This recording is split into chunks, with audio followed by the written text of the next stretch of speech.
Hello friends, today in this video right now I'm going to show you how to increase and decrease text size on Samsung mobile phones. So friends, before we continue this video, do not forget to like the video and subscribe the channel. Okay, so let's start the video.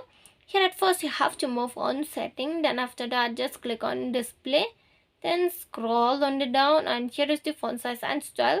Just click on here font size and style. When you move on it, here is the scale of the text size. Okay, font size or the text size.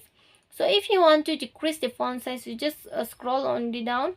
Here it has been decreased. Okay, and if you want to increase the size, you just scroll on the top and here it has been increased. You can increase and decrease like this, but I'm going to put on medium. Okay, so this is the medium of the increasing.